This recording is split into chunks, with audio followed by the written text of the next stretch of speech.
Good afternoon. I'm Jim Ray with the Autry Masters of the American West.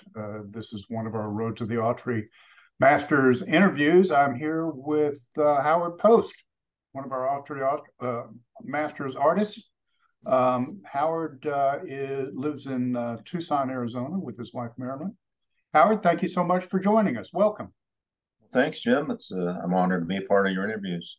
Well, we're trying to bring the message of our artists and their work out to a broader audience, and we're hopeful that these interviews will help accomplish that mission. So I'd like to get started with learning a little bit about your background. Why don't you share a little bit with us about your artistic upbringing, how you got into being an artist, and then being a professional artist, and how you got up into the kind of level in the art industry where you're in pretty high profile exhibitions like the Masters of the American West and the Prix de West and some of the other shows that you're in. Why don't you share a little bit about that with us? Okay, I'll best I can. I blame it all on my third grade art teacher, or just third grade teacher, actually. Uh, I grew up here in Tucson. We had a small ranch where our family was involved in the rodeo. My dad was a cowboy, and I wanted to be a cowboy like him. But in the third grade, my teacher took one of my drawings of my dad, who was being a cowboy, and put it in a contest down at the city newspaper. And I happened to win first prize, got my picture in the paper, Good for you. and so I figured that that was my calling in life. And so from then on, I drew all the time. Most kids draw. I don't think my drawing was any better than any of the other third graders, but they uh, they said it was, so I took that as a sign. So I drew all the time after that, and I was the nerd in high school that did all the posters for the stuff. Then went on to the University of Arizona, and I wanted to be a painter, of course, but everybody said you can't make a living as a painter. You need to be an illustrator, a graphic designer. So I focused on that in college, and got out of college and worked for a studio as a art director, illustrator, and then the University of Arizona offered me a faculty position, so I went back there and was on the faculty for a couple of years.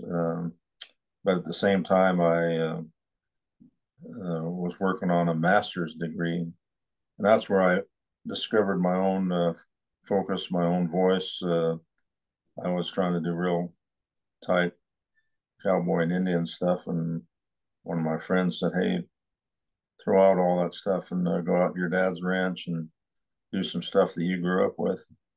And so that's what I did. I was attracted to the corrals and the cattle crowded together, and that became what attracted me, my focus. And anyway,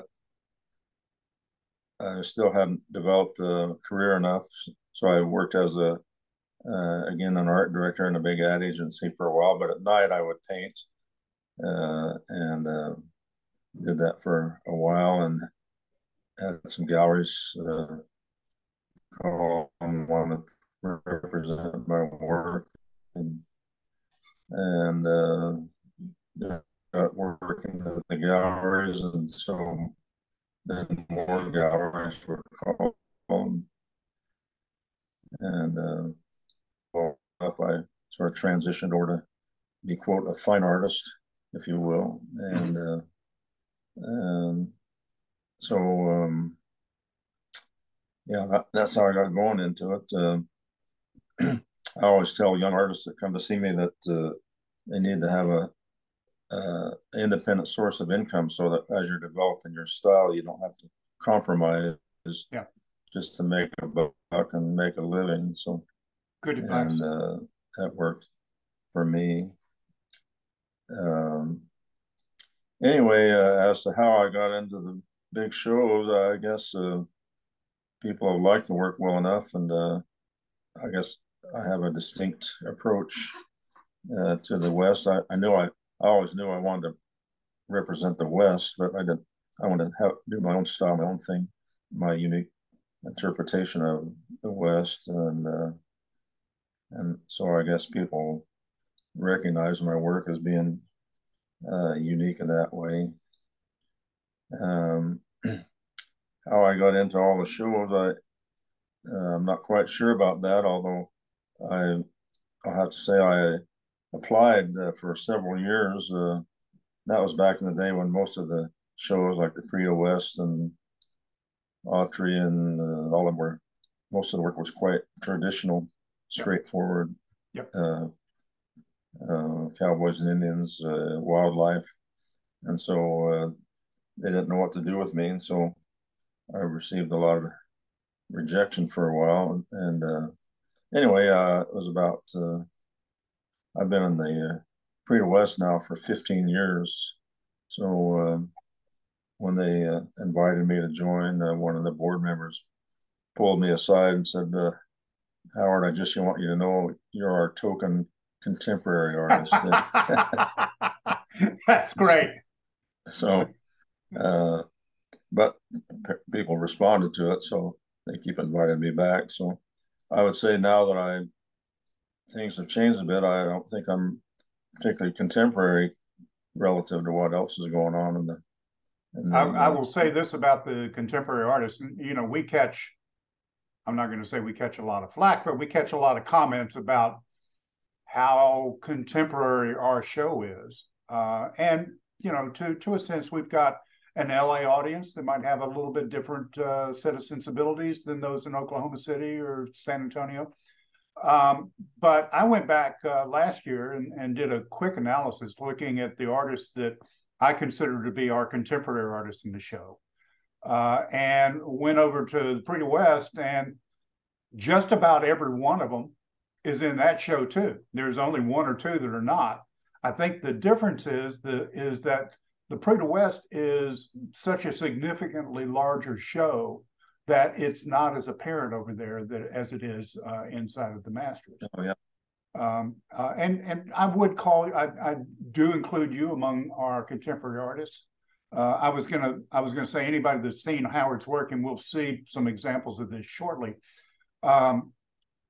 have seen fences and cattle. In a lot of instances, you like to paint fences and cattle, but you've got this very very distinct style. Could you talk a little bit about how you stumbled onto that style and began to develop that style? Yeah. So as I was going out to the places I grew up, like the sale yards and the corrals and so forth, I would climb up on the fence and take a lot of photos. And I discovered this kind of bird's eye view, overhead view of the corrals and the cattle crowded together, and it had an abstract quality that really attracted me, and still does to this day. I do a lot of work doesn't involve that approach, but I keep coming back to it because I enjoy it so much. But the overhead view created sort of an abstract quality, and I love the effect of when the cattle are crowded together and the shadow patterns and the shapes and colors. They are animals, but they're still abstract shapes and patterns and colors and so forth. And that's what attracts me particularly. I love the angularity of the fences, and they're almost abstract qualities as well. I grew up fixing the fence around our place. We used lumber back then, and of course the lumber breaks, and you kind of patch it up, wire it up a little bit, create some beautiful things. Now corrals are pipe and steel, which is, I still paint those, but don't have quite the romantic quality as the fences, if you can call a fence having a romantic quality. Anyway, those are the things that got me going visually, and still to this day I kind of recycle back to those things because I really enjoy it. But I'm always looking for a new visual. I don't like copying myself, and I don't feel like I'm copying myself. all the even the most ordinary things can have a fresh approach if you look at it without a preconceived notion, you know. Yeah. And that's what I try to do. Good. So let's talk about some of the work that you're preparing for the masters. I think the first work that you've got is called section line. What can you tell us about that? Yeah, my wife and I went on a research trip to Arizona, New Mexico. Our families are both from that part of the country. Grew up in ranching communities and families. Anyway, so we just went researching down there, and it's a pretty lonely place out there. A lot of big ranches, and there's, of course, some corrals in there, but my pieces here are pretty strict. I think there's a little fence and some horses in one of them, but I like to do some quote pure landscapes occasionally, and again, it's the shadow patterns, the abstract qualities of the landscape that attract me, even to a straight landscape, you know. So, yep. A section in real estate terms refers to 640 acres. It's literally right. a square mile. And there's a lot of ranches out there that have got not just one, but multiple sections on them. And it's a big feature out in the West. So the other one is Ranch on the Border. What can you tell us about that? Yeah, that work? Same thing. It's mostly a mountain formation, essentially right on the border, and the state line ran right through it. And again, what attracted me was the abstract quality of the mountains. There's a cloud formation in this deep blue sky that really got my juices going, and tried to portray that. The true test for me is if my wife likes it. She gave it the sign of approval. So they always know better. I think so. Yes, indeed. Although one time I have to tell you this little story. We were at Preta West and looking at my pieces, and she said, "Howard, that bush that you did in that painting I just don't like it. It's not very good." And just then, George Carlson happened to walk by, and he goes, "Howard, I love that bush that you did in it."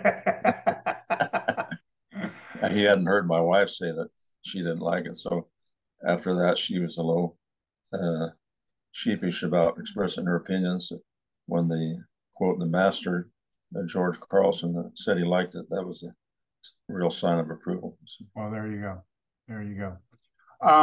One of the things I like to ask, and you've talked a little bit about this, but when you approach a scene, how do you know that this is something you want to immortalize in one of your works?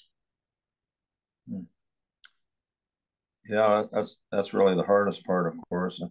As I travel and go around, I take thousands of photos, and I come back and into my studio, and I'll sort through and edit through those time and again until I find an image that really appeals to me and that I want to spend a couple weeks of time of my life on, you know. And so I try not to be too analytical about it. Thinking is a dangerous thing. You want to, I try to just respond, you know, if it really gives me a buzz, and I go for it, you know. And so that could be steers crowded together, or a couple of horses standing out in the landscape, or just some mountains like these last two that they really intrigue me. And so I don't have an exact formula in answer to your question. I can't say this is my process exactly. I just try to respond without a preconceived notion to what I what I see in our travels. Yes. When I see it, I know it. Yeah. Yeah. So you said that thinking is not necessarily a good thing, and I've heard some artists talk about the fact that it's sometimes very difficult to tell when a work is finished, rather than let's keep tinkering with Yeah. it. Yeah. Do you have that problem, or when it's there, and how's that No, in your work? that's the toughest thing, of course. And of course, when we reach the deadline for the shows, uh, you have to stop tinkering with it. I mean, I could ultimately I'd have a piece sitting here for a long time, and I'll review it and pick at it and add and subtract things, but that doesn't always make it better, actually. Um, so at a certain point, you have to let it go. But letting deciding when it's done is the hardest thing. And actually, I don't know if other artists have admitted this, but some pieces just don't work. I mean, that's a real problem when you're trying to meet deadlines for shows. You get a piece close and it's just not working. Just not turning out like you thought it was going to. Not making the cut, and so you have to set it aside and uh, go somewhere else, or not have as many pieces for the show. So yeah,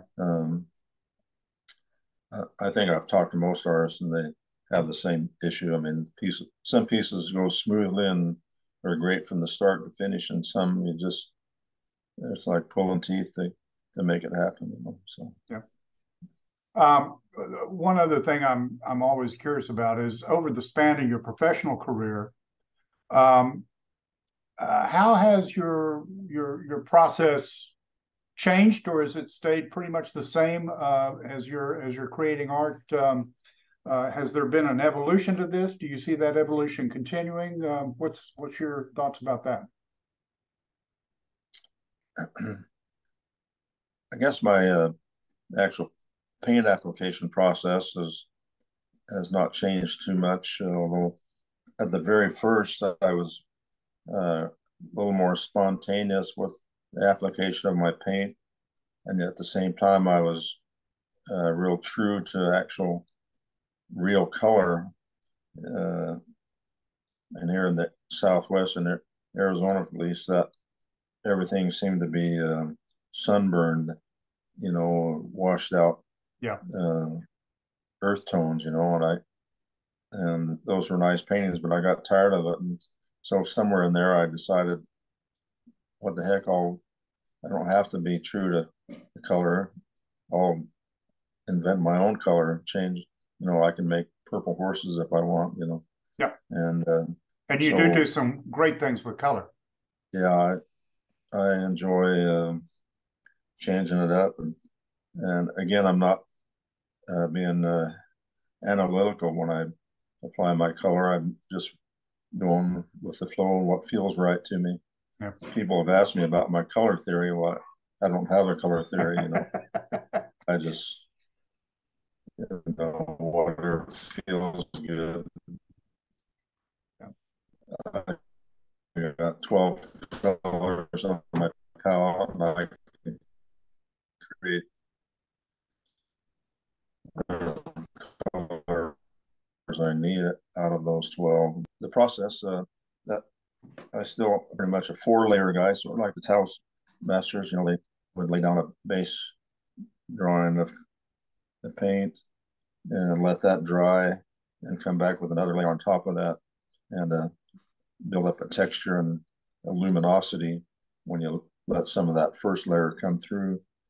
And then I'll do that 3 or 4 times until there's about 4 or 5 layers of paint, and the texture builds up, and some of the underpainting comes through and shows through. That's basically my process, which I've stayed with that through the years. What's changed, I guess, is looking for new subject matter, you know. And I always keep coming back to things I've loved in the West. The icons, the horses is my favorite icon of the West, you know, and I keep coming back to that. I've had horses all my life and been involved in the rodeo and competition, you know, all these years. So I'm around it all the time, and I can't. I've tried to give it up, but it's an addiction, you know. Yeah. Well, it certainly shows your love for it certainly shows in your work, and we're very glad that you're able to share your work with us.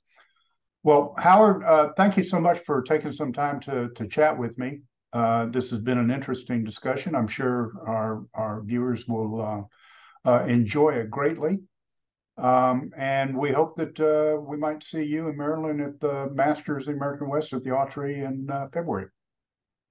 We plan on it. We'd love to come and hang out with you guys and interact with all the other artists and the collectors and so forth. So it's a great time over there. So thanks for inviting me to do this, Jim. I've enjoyed it. Well, thank you, Howard, and we look forward to seeing you soon. Okay. Thanks, Jim.